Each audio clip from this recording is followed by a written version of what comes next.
nos diz assim: certo dia Jesus estava orando em um determinado lugar. Tendo terminado, um dos discípulos lhe disse: Senhor, ensina-nos a orar, como João ensinou os seus discípulos. Segundo texto, Mateus capítulo 6, a partir do versículo de número 5. Quando vocês orarem, não sejam como os hipócritas. Eles gostam de ficar orando em pé nas sinagogas e nas esquinas, a fim de serem vistos pelos outros. Eu lhes asseguro que eles já receberam sua plena recompensa. Mas quando você orar, vá ao seu quarto e feche a porta e ore ao seu pai que está em secreto. Então seu pai, que vem em secreto, o recompensará. E quando orarem, não fiquem sempre repetindo as mesmas coisas, como fazem os pagãos ou gentios.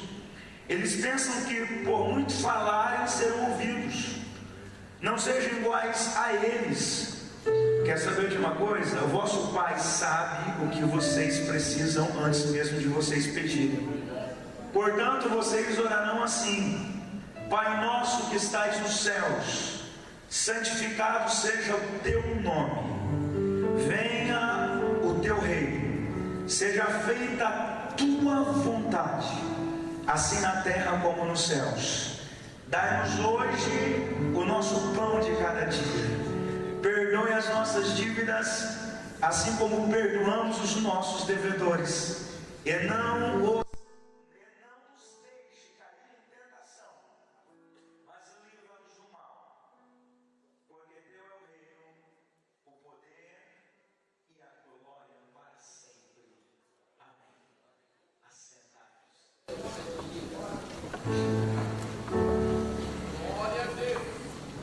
Oração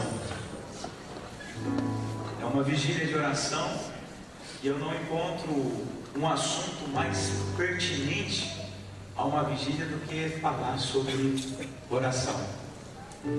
Segundo Lloyd Jones, a oração é a atividade mais sublime da alma humana. Quando o homem se põe de joelhos e se vê face a face com o seu Deus, ele chega ao ponto culminante de sua experiência com o Senhor nosso Deus. O apóstolo Paulo sempre ensinava a prática da oração. Em algumas cartas ele dizia: orai sem cessar. Em outras ele dizia: orai em todo o tempo. Tiago vai dizer que a oração do justo, ela é poderosa em seus efeitos. A rainha da Inglaterra, Elizabeth, uma vez indagada pela mídia, fez a seguinte declaração: eu tenho mais medo de um crente de joelhos do que dos canhões da Rússia apontados para a Inglaterra. Ela sabia que, por menor que seja o servo de Deus, todas as vezes que ele se prostrar diante de Deus em oração, Deus pode Glória a Deus, ouvir. aleluia. Isso é fascinante. Isso me deixa emocionado. Deus que habita nos céus dos céus, e que os céus dos céus não pode contê-lo, parar para ouvir um mero mortal aqui na terra. Através da oração nós podemos nos comunicar com Deus. Desde quando eu comecei a minha jornada, eu ouvi esses chavões dos pregadores: a oração é a chave que abre a porta da impossibilidade, a oração é a alavanca que move as mãos de Deus, a oração é a musculação do espírito, é o oxigênio da alma, e tantos outros. E quando eu observava os pastores orando, eu sempre me vi em uma grande dificuldade, a dificuldade de falar com Deus, porque eu ouvia o pastor orar de forma tão bela, tão linda, de forma tão inspiradora, usando palavras tão bem polidas. Eu imaginava que para mim orar, para eu falar com Deus, era preciso eu usar as mesmas palavras, eu fugir dos termos coloquiais e usar termos eruditos, as mesmas palavras que o pastor usava em suas orações. Até o dia em que eu entendi que o que convence o coração de Deus não são palavras bem polidas, proferidas dentro do vernáculo linguístico correto. O que convence o coração de Deus é exatamente um coração quebrantado e contrito. E orar é simplesmente falar com Deus, e foi Cristo que garantiu esta intimidade, este acesso, sendo nosso mediador. É pensando nesta verdade que o meu propósito para esta madrugada é, junto com vocês, observarmos a oração em que Cristo ensinou, a oração modelo, que mais tarde se popularizou como oração do Pai Nosso, e aprendemos aqui algumas lições concedentes a esta prática tão gloriosa que é a prática da oração. Os discípulos se aproximam de Jesus e lhe pedem: Senhor, ensina-nos a orar. Os discípulos eram judeus e a oração para o povo do Oriente Médio é algo habitual, é uma prática diária. A questão aqui não era que os discípulos não sabiam orar, a questão aqui é que eles estavam ávidos, desejosos em orar como Cristo orava. Jesus estava orando em um determinado lugar, e Jesus, diga-se de passagem, é o maior exemplo de homem de oração. Orava noites inteiras, passava noites inteiras em um jardim tranquilo, falando com seu Pai que está nos céus. Então os discípulos, quando perceberam que os discípulos de João Batista haviam aprendido a orar com João, e essa era uma prática antiga dos mestres ensinarem seus discípulos a orarem, eles sentem o desejo de também aprenderem a prática da oração, ou como orar, ou as palavras certas para falar com Deus, como Jesus falava. Daí então, Jesus vai ensinar alguns pontos cardeais, alguns pontos relevantes sobre a prática da oração. Primeiro, Jesus ensina como orar, e nesta lição ele usa dois exemplos. O primeiro são os fariseus, e aqui no texto do capítulo de número 6, versículo 5, Jesus vai apresentá-los como hipócritas. A definição etimológica da palavra hipocrisia é exatamente atuar. Ela deu sua origem antigamente nos palcos aonde os atores atuavam. Eles portavam máscaras que possivelmente recebiam a confecção de um sorriso, mas por detrás da máscara ele poderia estar chorando e entristecido. Então a palavra hipocrisia, ela significa, ao pé da letra, exatamente isso: fingir ser uma coisa que você não é, atuar, ser um ator.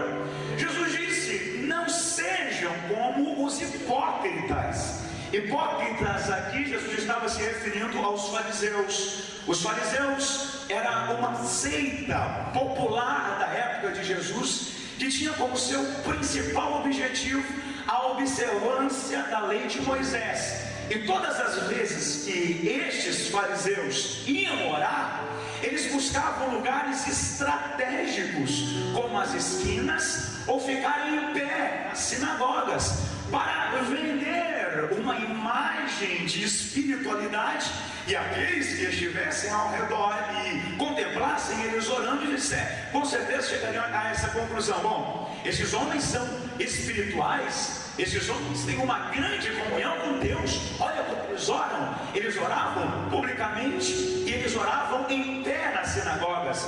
Quando Jesus menciona aqui a prática da oração nas sinagogas e nas esquinas, ou seja, orar publicamente, Jesus, queridos, não estava censurando a prática da oração pública, e muito menos a prática da oração estando em pé. Jesus aqui estava censurando exatamente o propósito dos fariseus, que era se promover. O usavam a prática da oração para se aparecer, para vender uma imagem de espiritualidade. Eram hipócritas. Muito obrigado. Jesus então censura exatamente este propósito e este sentimento. Jesus combate a hipocrisia usando o exemplo dos fariseus, que o chama de hipócritas. Jesus faz menção dos pagãos, dos gentios. Quem eram os gentios? Todas as nações que não eram judeus eram gentios. Todos os que não eram semitas eram gentios. E quando Jesus usa o exemplo dos gentios, Jesus começa a se referir ao jeito que eles oravam. Eles oravam sem nexo. A oração era desconexa. Eles achavam que por falar muitas palavras e gastar muito tempo, eles seriam ouvidos. Jesus aqui combate não somente o acômodo dos pagãos em repetirem orações sem inspiração, mas Jesus combate aqui exatamente a prática deles acharem que o volume de palavras durante a oração iria revestir a oração deles com uma vantagem a mais. Jesus disse: não sejam como os pagãos, que acham que por muito falarem serão ouvidos. Jesus aqui não está querendo dizer: você não deve gastar muito tempo em oração. Lógico que não. Jesus aqui está dizendo que você deve orar com entendimento. A sua oração tem que ser uma oração inteligente, com nexo, não desconexa. Os pagãos usavam orações repetitivas, como foi o caso dos profetas de Baal, que ficaram clamando de manhã até o meio-dia e se retalhando com facas, e o sangue derramava-se pelo altar e nada de Baal esconder. Jesus está dizendo: não pense vocês que se vocês se prostrarem e ficarem orando, sem entendimento, sem inteligência, somente repetindo algumas palavras como se essas palavras fossem mágicas e pudessem mover o coração de Deus, Deus os ouvirá. Quer saber de uma coisa? Quando vocês forem orar, entre no seu aposento. No grego aqui, o aposento não é necessariamente o quarto, e sim o local onde os alimentos eram divididos e repartidos. Eu não vejo por que não entendermos que todas as vezes que nós adentrarmos ao nosso aposento para orar, ele se torna um quarto de provisão. Jesus disse: quando vocês forem orar, não se preocupem com as pessoas, não olhem para se aparecer, não olhem para quem está do seu lado ver que você está orando. Quando você for orar, não precisa colocar tampinha de garrafa no joelho, não precisa colocar milho no joelho para machucar os seus joelhos. Isso não vai ajudar Deus te ouvir. Se possível, coloque uma almofada, irmão, para não machucar o seu joelho. Mas entenda que o que Deus quer na oração é um contato particular, é uma entrega total. A oração é o momento que você se desliga da terra e se liga nos céus. A oração é o momento que você se esvazia de você mesmo e clama pela presença de Deus e diz: Senhor, eu estou me esvaziando e quero mais de ti. A oração é uma prática de intimidade.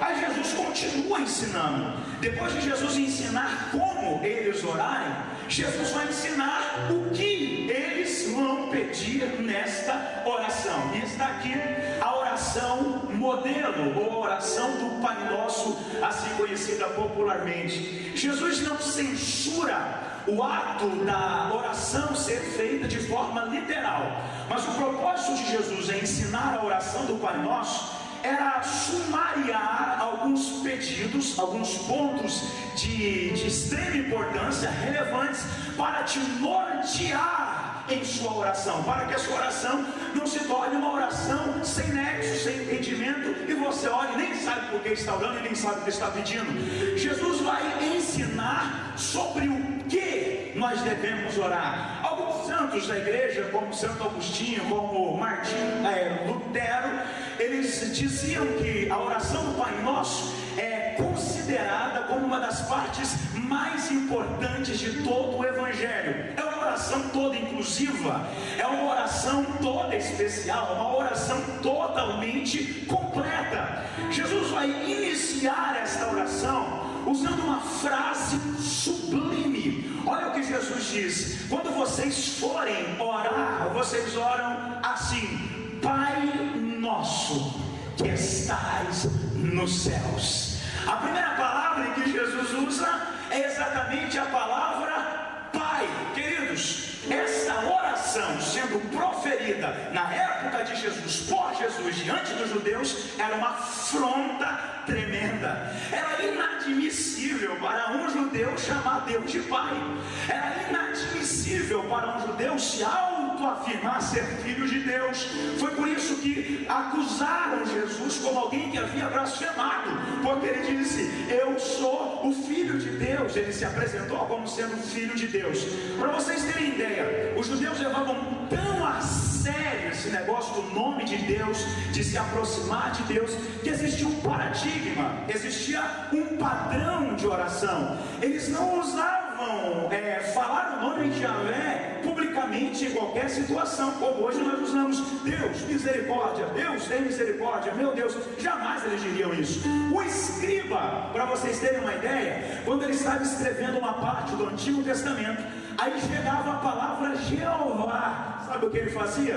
Ele se levantava, lavava as suas mãos, colocava uma capa, pegava uma tinta especial, com uma pena especial, ia lá no pergaminho e escrevia Jeová. Depois ele tirava a capa, lavava as mãos, pegava a outra tinta que ele estava escrevendo e ele continuava a escrever, de tamanha reverência, de tamanha dedicação ao nome de Deus. Então Jesus, quando diz: vocês vão orar assim, ó, Pai, vocês vão se aproximar de Deus dizendo: Papai, Pai que está no céu, Pai nosso que está no céu.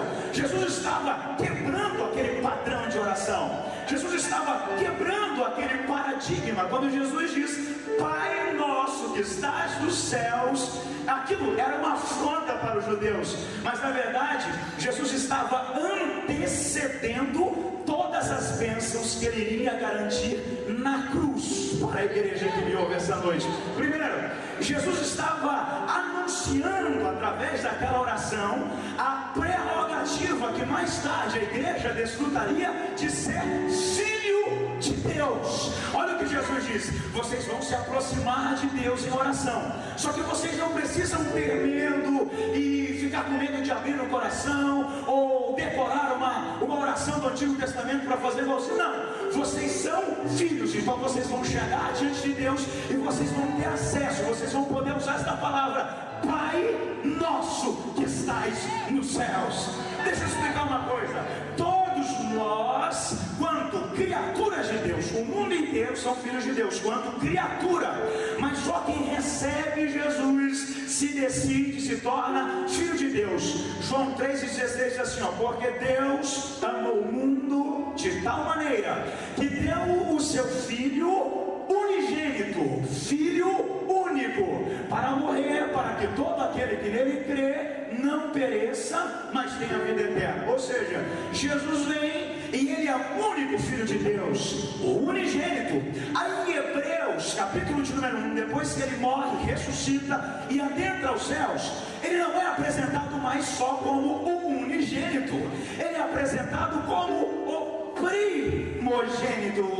Aleluia! Eu vou dizer de novo, eu vou falar mais uma vez, que a gente não entendeu. Eu disse que quando ele veio para morrer por nós, ele é o unigênito, o único Filho de Deus.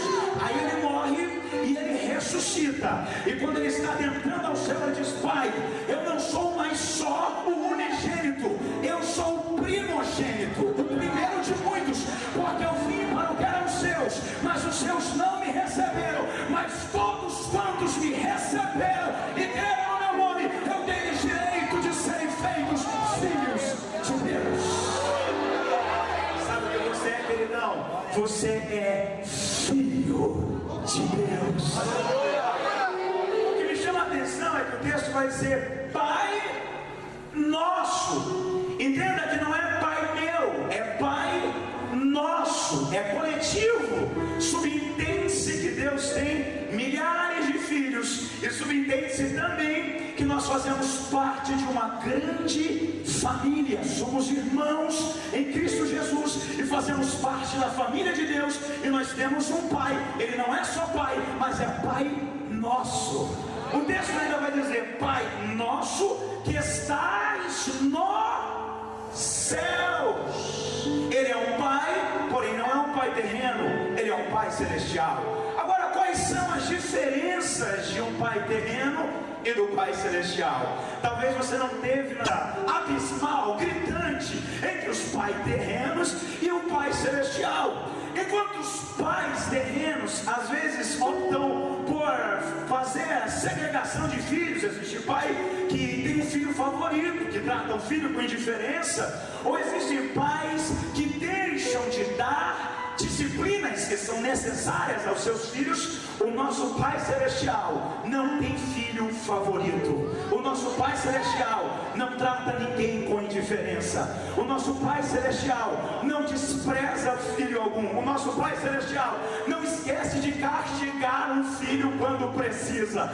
porque Ele diz que castiga aquele que Ele ama, e Ele prova o seu amor castigando. Um dos problemas dos pais ricos é que às vezes eles dão tudo o que os seus filhos pedem e esquecem de dar aos seus filhos o que eles precisam. Pode notar, filhos que às vezes sofrem ausência no pai, tendem a, em duas situações, serem uma: ou eles vão se tornar pessoas amadurecidas, mais fortes, vão começar a trabalhar cedo, vão enfrentar a vida, vão ser verdadeiros guerreiros, ou vão descambar para o lado errado porque não tem uma estrutura familiar, porque as situações acabam influenciando na formação do caráter.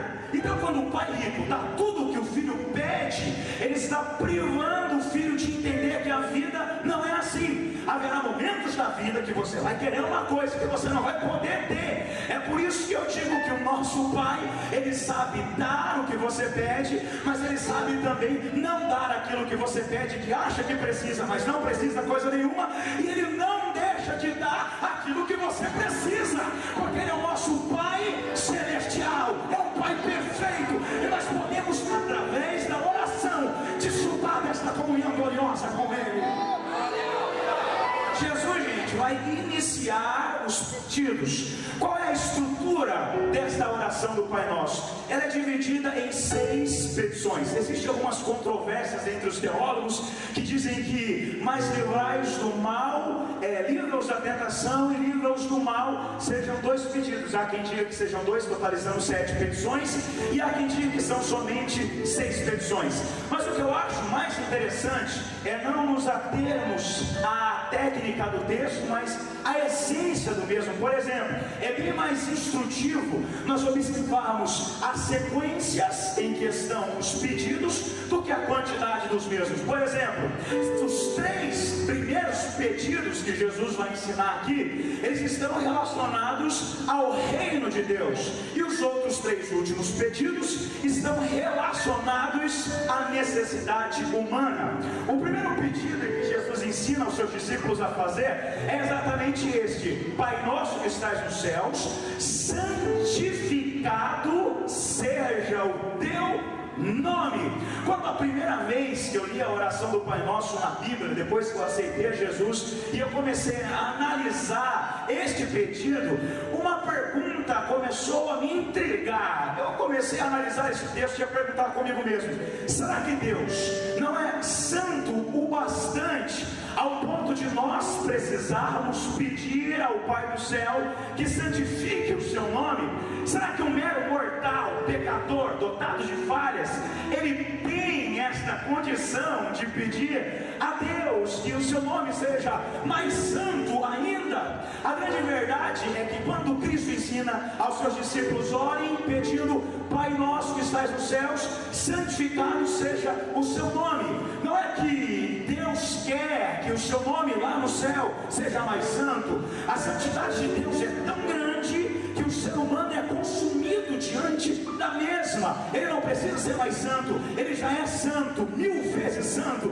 Os anjos clamam santo, santo, santo. Ele é santo. O que Jesus está querendo dizer aqui, santificado seja o seu nome, é exatamente a glorificação do nome de Deus aqui na terra. Trocando isso em miúdos, o que significa? Quando você ora, quando você se prostra em oração com essa liberdade de filho e diz: Deus, santificado seja o teu nome, você está pedindo: Deus, eu quero que o teu nome seja glorificado aqui na terra através da minha vida. Você está dizendo: Deus, santificado seja o teu nome no meu namoro. Você está dizendo: Deus, santificado seja o teu nome no meu casamento. Você está dizendo: Deus, santificado seja o teu nome nas minhas conversas. Você está dizendo: Deus, santificado seja o seu nome nas minhas atitudes, nas minhas reações, e como eu me porto diante das circunstâncias. Este é o primeiro pedido em que Jesus ensina aos seus discípulos: orem pedindo a Deus que santifique o nome dele na vida de vocês. Ou seja, o leque se abre quando você for orar. Em primeiro lugar, eu sei que a reação quando você está desesperado é se prostrar e clamar pelo socorro de Deus na hora. Mas não é isso que Jesus ensina nesta oração bíblica. Jesus ensina uma coisa diferente. Ao invés de você já gritar por socorro, ao invés de você já gritar pelo auxílio de Deus, peça a Deus que santifique o seu nome na sua vida. Quem está entendendo isso, diga amém. A partir de hoje, quando você for orar e não tiver argumentação para orar, peça a Deus que santifique o seu nome na sua vida, porque a oração do Pai Nosso é exatamente isso. Eu estou com o esboço de uma mensagem aqui para pregar, só que o esboço não é a mensagem propriamente dita. Eu anoto os cabeçalhos, alguns pontos, e a partir destes pontos eu vou desenvolver a minha mensagem. Assim é o Pai Nosso. Jesus apenas sumariou alguns pontos para, a partir destes pontos, você orar e o leque da oração se abrir e você falar com Deus. É lógico que é mais difícil orar do que pregar. É lógico que é mais difícil orar do que cantar. É lógico que é mais difícil orar do que ficar aí sentado. A oração, um pastor bem antigo meu dizia que era colocar uma pedra sobre a sua cabeça. Você vira de um lado, dói, vira do outro, dói. É uma luta contra a carne, é uma concentração para estar ligado até você ser envolvido pelo manto doce da oração. Mas vale a pena orar, é uma prática imprescindível na vida do cristão. Crente que não ora se torna uma presa fácil para as adversidades da vida. Então Jesus vai ensinar os seus discípulos esta oração. A segunda petição que Jesus ensina aqui é exatamente esta: Pai nosso que está no céu, santificado seja o seu nome. Aí ele diz assim, ó: venha o teu reino. Quando o reino de Jesus veio? Quando o reino de Deus veio à terra? João Batista pregava: arrependei-vos, porque é chegado o reino de Deus. Jesus fala do reino de Deus. O reino de Deus, aqui, quando o João Batista vai anunciar, é Basileia, no grego, reino de Deus. Em Lucas capítulo 17, versículo 21, Jesus diz: o reino de Deus está em vós. O que Jesus quer dizer quando ele ensina aos seus discípulos a orarem dizendo: venha o teu reino? Jesus estava querendo dizer que nós devemos orar não para que esse reino chegue, porque o reino já veio através de Jesus, mas dois propósitos aqui, e dos Jesus a ensinar os discípulos a orar pelo reino. Primeiro, orar pela expansão do reino. Existem muitas vidas que devem ser alcançadas, existem continentes que não foram alcançados. Então quando você for orar, depois de você pedir para o Pai santificar o nome dele, peça para o Pai: Pai, venha o teu reino. Ore pela obra missionária, ore pelos missionários, ore para Deus salvar os continentes, as Américas, todo o Oriente, todo o Ocidente. Ore pelos seus vizinhos, pela sua prole que ainda não foi alcançada. Diga: Deus, venha o teu reino, que haja uma expansão do seu reino na terra. O segundo propósito é que o reino venha de forma plena, onde os céus e e a terra se fundirão, o mal será destruído de uma vez por todas, e para sempre nós reinaremos com Cristo aqui na terra. Jesus está dizendo, quando vocês pedirem, Pai, venha ao teu reino, olhem dizendo, Pai, volta logo, Jesus, vem, eu estou te esperando, venha ao teu reino, expanda o teu reino, e venha de forma plena. Ore pela vida de Jesus, ore para a vida do reino de Deus de forma plena na terra. Venha ao teu reino. Terceira petição, seja feita a tua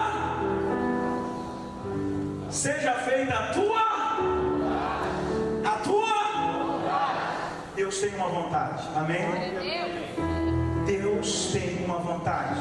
Perceba que os 3 primeiros pedidos são direcionados à santificação do nome de Deus, tem a ver com a glorificação, a expansão do reino de Deus na terra, e o reino vindo de forma plena, e a vontade de Deus. Sabe por que muitas das vezes as nossas orações não são respondidas?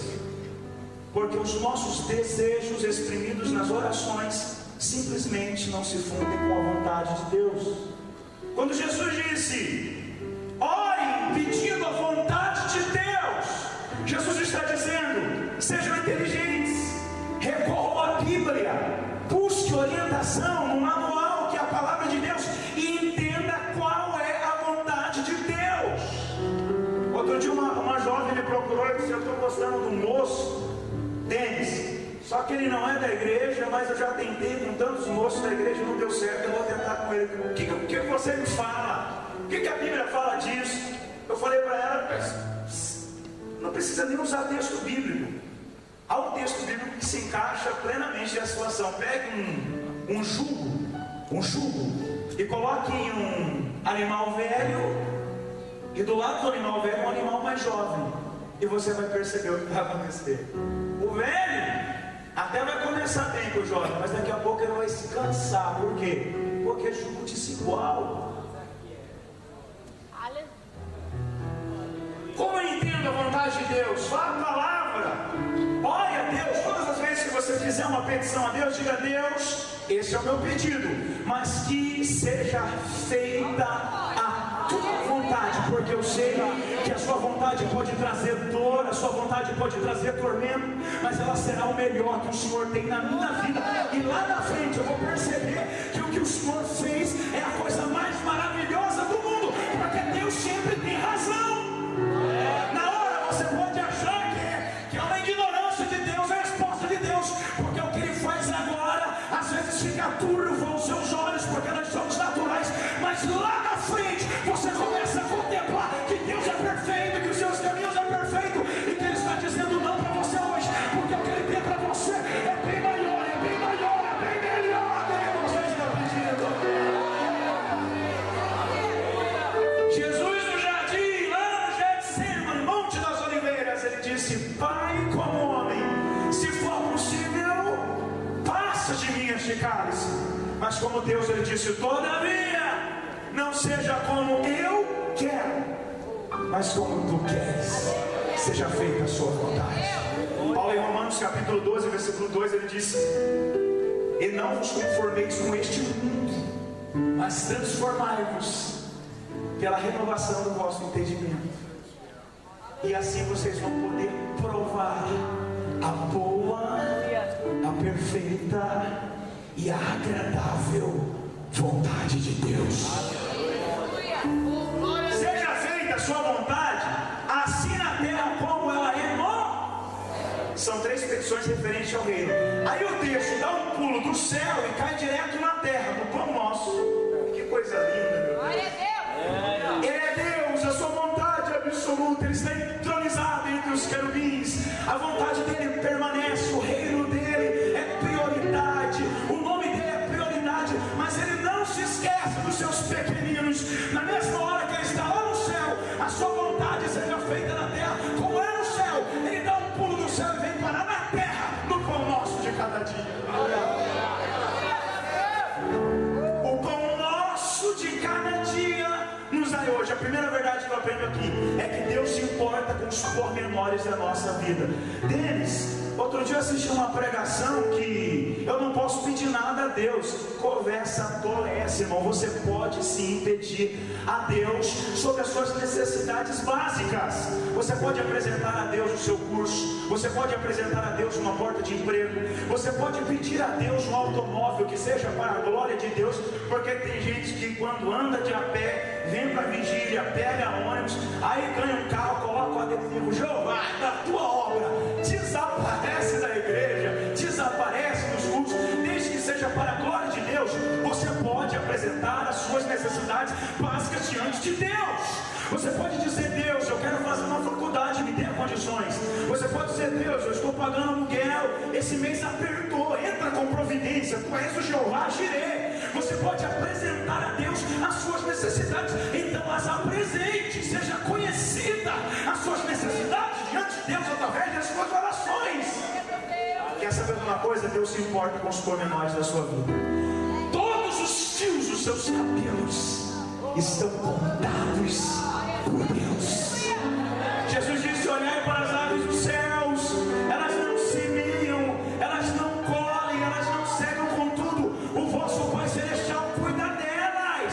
Vocês estão ansiosos com o que comer, com o que vestir? Olhe para os lírios do campo. Nem mesmo Salomão, em toda a sua glória, se vestiu como um desses lírios. Você vale mais do que um pardal, do que um lírio. Você é filho. Não esqueça que Ele é Pai nosso. Então apresente a Ele as suas necessidades, porque Ele cuida de você nos mínimos detalhes. Deus está mandando lhe dizer esta noite que Ele não vai deixar faltar nada. Ele cuida de você. Ele é o Pai nosso. E o pão nosso de cada dia Ele nos dará hoje para sempre. Pão nosso de cada dia. Segunda verdade: pão fala de necessidades básicas. O que passar disso é graça. Amém? É pão e não picanha, irmão. É pão e não pudim, irmão. Pão é necessidade básica. Você não pode reivindicar a Deus pudim ou picanha. Ele prometeu na palavra pão. O pão não vai faltar. O salmista diz: eu já fui moço e agora estou velho, porque o tempo é implacável, mas eu nunca vi um justo desamparado, e nem a sua descendência mendigar o pão. Necessidades básicas. O resto é graça. A picanha vai vir? Vai. O pudim vai vir? Vai. Mas isso é graça, é bondade de Deus. Ele garante o pão nosso. Terceira verdade: o pão nosso de cada dia nos dá hoje. Terceira verdade: o pão nosso. Diga comigo: o pão nosso. Diga todas as vezes que eu pedir pão meu, Deus não me dará. Não é pão meu, é pão nosso. Não é individual, é coletivo. É partilha. Todas as bênçãos que Deus outorgar na sua vida é para ser compartilhada. Egoísmo não tem vez com Deus. Todas as bênçãos que Deus traz para a sua vida é para você partilhar com outras pessoas. Não retenha o que Deus te der, porque não é pão meu, Senhor, é pão nosso. Pão nosso de cada dia dai-nos hoje. Diga comigo: dai-nos hoje. Por que hoje, irmão? Basta cada dia o seu mal. Viva hoje intensamente e creia que o Deus que providenciou hoje continua sendo Deus amanhã. Você lembra do maná, irmão? O maná vinha no primeiro dia, no segundo, no terceiro, no quarto, no quinto e no sexto. No sexto tinha porção dobrada, porque no sétimo era sábado e eles não podiam colher. Então o maná da segunda era da segunda, o maná da terça era da terça, o maná da quarta, quarta-feira, manazinho de quarta, o da quinta era da quinta, o da sexta era da sexta e do sábado a porção era dobrada. Amém? Opa, teve gente que não entendeu o mistério. Eu vou repetir: o da sexta era dobrado. Amém? Não, aí cabe um glória a Deus mais alto. O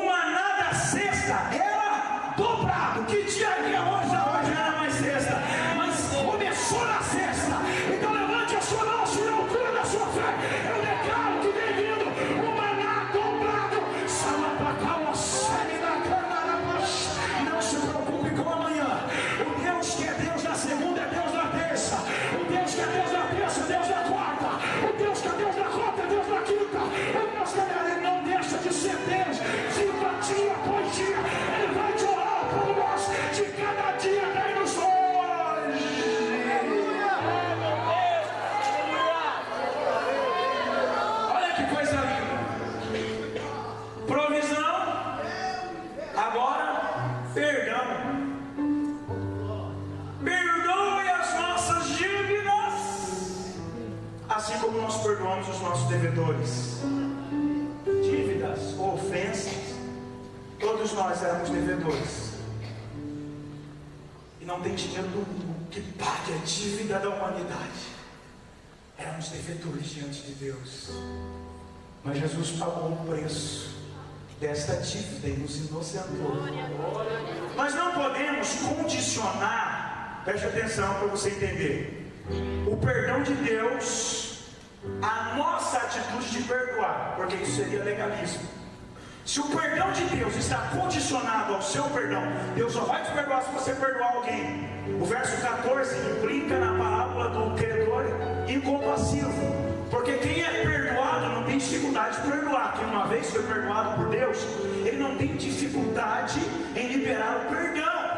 Então, o perdão de Deus não está condicionado à nossa atitude de perdão ao nosso próximo, porque isso seria uma obra legalista. Eu perdoo os meus inimigos e eu estou me revestindo de uma dignidade ao ponto de ser digno de receber o perdão de Deus. Não, jamais. Você pode fazer a melhor das justiças aqui na terra. Todas as nossas justiças são como trapo de imundícia diante dos olhos de Deus.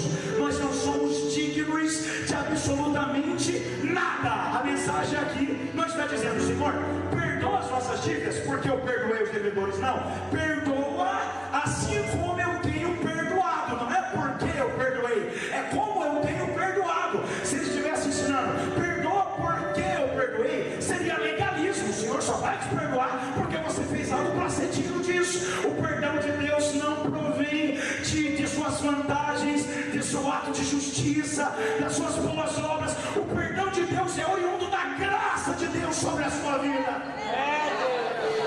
Através das nossas orações nós podemos pedir perdão a Deus. Quem está me ouvindo, diga amém. Eu resolvi pregar essa mensagem porque às vezes a gente tem dificuldade de orar, né, irmão? Não sabe o que pedir, dobra o joelho. Aqui está um modelo bíblico, uma oração bíblica. Você pode orar pedindo perdão pelos seus pecados.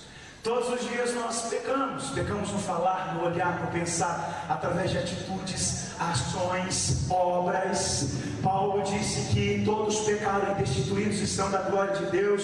João, na STV, já foi dito aqui que nós podemos até pecar. Filhinhos, eu vos escrevi com o propósito que vocês não pequem. Mas se vocês pecarem, saibam que vocês têm um advogado para com o Pai, Jesus Cristo justo. Ele é o advogado e você pode confessar os seus pecados e rogar o perdão de Deus, e Ele está pronto para perdoar os nossos pecados. Perceba que a oração é abrangente. Senhor, me dê o pão de cada dia, perdoe os meus pecados e não me deixe cair em tentação, mas me livre do mal. Somos tentados. Deus a ninguém tem, mas todos os dias sofremos tentações. Eu não sei qual é a sua tentação, mas através da oração você pode pedir a Deus que te livre dessa tentação. Glória. Às vezes você é casado, ama a sua esposa, ela nunca te traiu, você pensa em sair do casamento, peça para Deus: Senhor, me livra dessa tentação. Às vezes Deus te deu uma namorada linda, um namorado lindo, peça a Deus, diga: Deus, me livra da tentação, eu tenho que me guardar para o casamento. Às vezes Deus te colocou num posto de trabalho onde você lida com orçamentos, com dinheiro, e você se vê diante de possibilidades,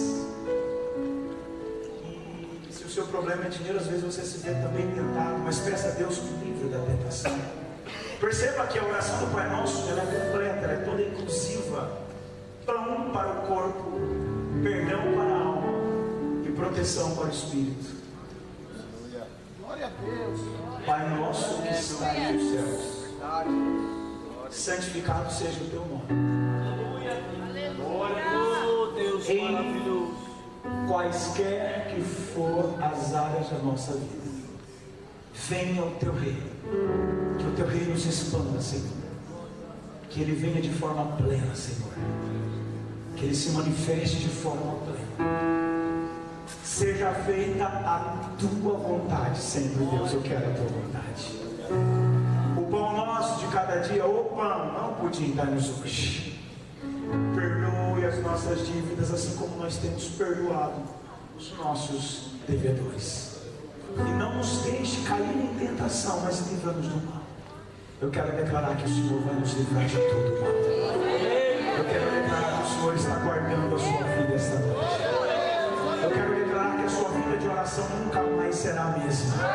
Eu recebo a autoridade de Deus nessa noite para declarar que o Senhor traz um despertar espiritual sobre os nossos corações. E vai ter jovem aqui que não conseguia orar 30 minutos, vai dobrar o joelho, vai dar trabalho para levantar, vai começar a formigar a perna, ele vai orar deitado, mas não vai sentir vontade de parar de orar.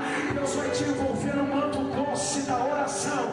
Eu declaro que Deus está levantando uma geração de jovens que oram aqui, de jovens que andam com os pés para trás, de jovens que se importam em fazer músculo no joelho, em buscar a face de Deus e se revestir da presença de Deus. Levante a tua mão e recebe graça para orar, recebe força para orar. Diga, fale com Deus onde você está. Diga, Deus, eu preciso orar mais. Diga, Deus, a oração é de extrema importância na minha vida, é um ponto cardeal, relevante, de extrema importância. Eu tenho orado muito pouco. Diga, Deus, eu preciso orar mais. Receba graça para orar, receba graça para buscar Deus, receba graça para se mostrar, para buscar a face do Senhor. O Senhor vai te tocar agora e você vai ser cheio de apetite pela oração.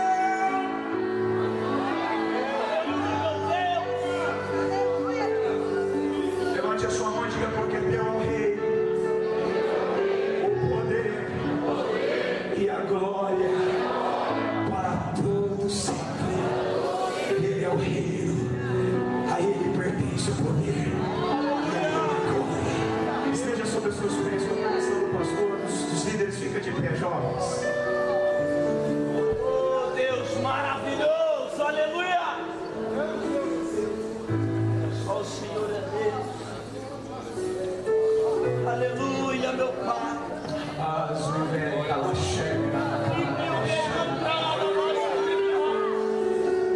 Quantos querem orar mais aqui? Levante as mãos assim.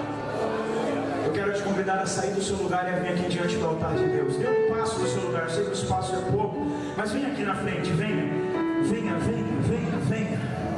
Vamos orar juntos agora. É uma vigília de oração. A oração, eu disse aqui o chamamos de pregador, dos pregadores que me impressionavam, e agora eu vou usar os mesmos termos com vocês. A oração, ela é a chave que abre as portas da impossibilidade. A oração, ela é a alavanca que move as mãos de Deus. A oração, ela é o segredo para o milagre. A oração, ela é o oxigênio da alma. A oração é a musculação do espírito. A oração é o segredo da vitória. Venha e se prepare para receber capacidade de Deus para orar, força de Deus para orar, para gastar horas em oração. Deus vai mudar a sua vida de oração. Eu declaro em nome de Jesus que a sua vida de oração nunca mais será a mesma.